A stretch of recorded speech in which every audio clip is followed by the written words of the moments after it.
একটা মেয়ের জীবনে সবচেয়ে বড় শক্তি কি? নিজের ইচ্ছা শক্তি নাকি কারো নির্ভরতার হার? কখনো কখনো জীবন এমন মোড়ে দাঁড় করায় যেখানে পথ অন্ধকারে ঢেকে যায়, কিন্তু ঠিক তখনই আলোর মতো কেউ এসে বলে, আমি আছি। এই দুটি শব্দই বদলে দিতে পারে পুরো জীবন।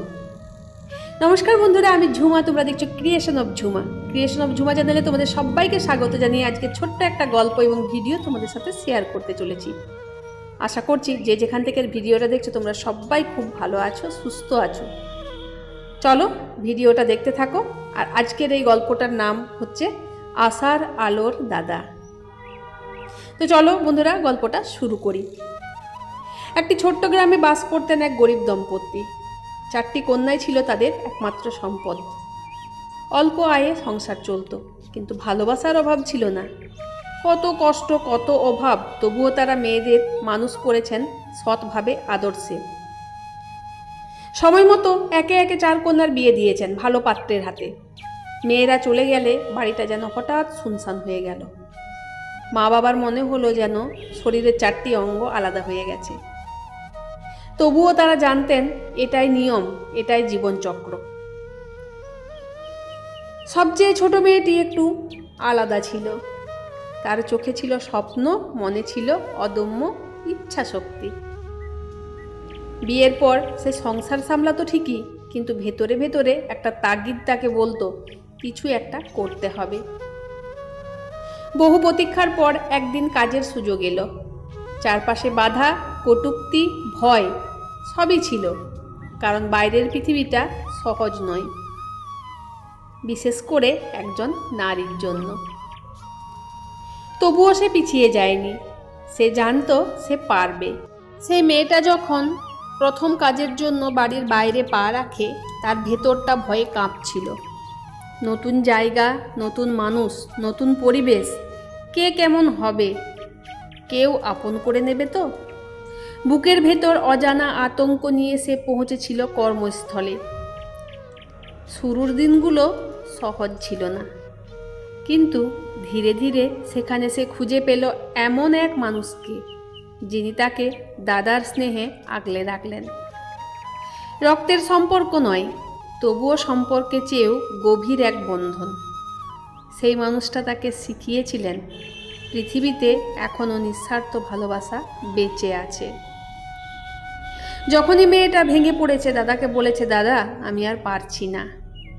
আর ওপাশ থেকে ভেসে এসেছে দৃঢ় কণ্ঠ, কি হয়েছে? আমি আছি, তুই এগিয়ে যা। এই আমি আছি কথাটা যেন তার জীবনের সবচেয়ে বড় শক্তি। সবাই তো পাশে থাকে না, সবাই সাহস দিতে পারে না, কিন্তু কেউ যদি সত্যিই মন থেকে বলে আমি আছি, তাহলে হাজার ঝড়ের মাঝেও পথ চলা সহজ হয়ে যায়। মেয়েটা যখন মনে মনে ভাবে ঈশ্বর হয়তো সব জায়গায় নিজে যেতে পারেন না, তাই কোনো না কোনো রূপে একজন মানুষকে পাঠিয়ে দেন পাশে দাঁড়ানোর জন্য। তার জীবনে সেই দাদাটাই যেন ঈশ্বরের পাঠানো আশীর্বাদ।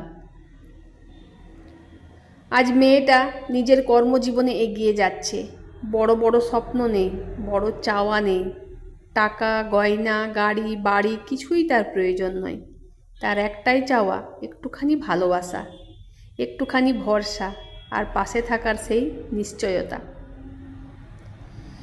কারণ সে জানে মানুষের জীবনে সবচেয়ে বড় সম্পদ টাকা নয়, সবচেয়ে বড় সম্পদ হলো একজন মানুষ যে নিঃস্বার্থভাবে বলে আমি আছি, তুই এগিয়ে যা।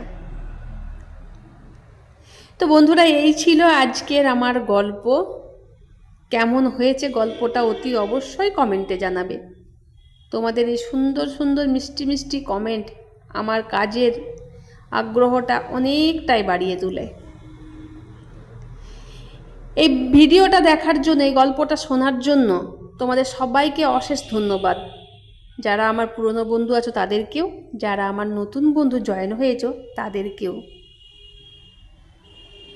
তো বন্ধুরা, আজকের যে ভিডিওটা দেখছো সেই ভিডিওটা হচ্ছে আমার শাশুড়ি মায়ের বাৎসরিকের 1 বছর পূর্ণ। 1 বছর পূর্ণ হলো আমার শাশুড়ি মা মারা গেছেন। তো এই 1 বছরের মধ্যে আমি কত ভাঙা গড়া দেখলাম। 1 বছরের মধ্যে আমি আমার দুটো মাকে হারালাম, 2025 আমার কাছ থেকে সব কিছু কেড়ে নিল। 1 বছরের মধ্যে আমার শাশুড়ি মা চলে গেলেন, আমার মা চলে গেলেন। আজকের দিনটাও খুব কষ্ট হচ্ছে আমার, কারণ শাশুড়ি মায়ের শেষ সময়ে এতটাভাবে কাছে ছিলাম আমি, যে সেই দিনটাও কিন্তু আমি ভুলতে পারবো না। আমার মায়ের কাছে যেমন আমি থাকতে পারিনি, কিন্তু শাশুড়ি মায়ের কাছে আমি অনবরত সব সময় ছিলাম। সব সময়ের জন্য আমি দেখেছি মানুষটাকে কষ্ট পেতে, কিভাবে কষ্ট পাচ্ছিল। তো সেই সব বিষয়গুলো মনে পড়ে যখন একাই থাকি, যখন কোনো কাজ থাকে না, মাথার মধ্যে ঘুরপাক খায় সেই সব জিনিসগুলো। আজকে ভেতরটা খুবই ভারী হয়ে আসছে, মনটা খুবই ভারী হয়ে আসছে, কিন্তু তা হলেও কিচ্ছু করার নেই, আমাদেরকে মেনে নিতেই হবে, আর সেই মেনে নিয়েই আমরা এগিয়ে যাচ্ছি। আর শাশুড়ি মায়ের মৃত্যুটা মেনে নিয়ে আমরা 1 বছর পার করে দিলাম। এইভাবেই আমার মায়েরও পেরিয়ে যাবে, যেমন আমার বাবার পেরিয়েছে এতগুলো দিন। এটাই প্রকৃতির নিয়ম, এটাই বাস্তব, মেনে সবাইকে নিতেই হবে। যাই হোক বন্ধুরা, পুরোহিত মশাই সব কিছু আয়োজন করছে এখানে এখানে শ্রাদ্ধে বসবেন সেই জন্য, আর এদিকে মুড়ি খাচ্ছে সবাই, সেই ব্যবস্থাও চলছে। আর আমরা তো উপোস আছি, আমরা তো কিছু খেতে পাবো না। এখানে আমাদের জামাই মানে আমার নন্দাই মুড়ি খাচ্ছে, এখানে ভাগ্নি খাচ্ছে, ভাসুরজি খাচ্ছে, সবাই এরা মুড়ি খাচ্ছে। এখনও লোকজন আসা শুরু হয়নি, একে একে সবাই আসছে। তো আমি ভাবলাম যে যতক্ষণে শ্রাদ্ধটা বসে একটুখানি ভিডিওটা তোমাদের সাথে শেয়ার করি, কারণ যে কোনো কাজে ভিডিওটা আমাকেই করতে হয়, কেউ ভিডিও করে দেওয়ার থাকে না।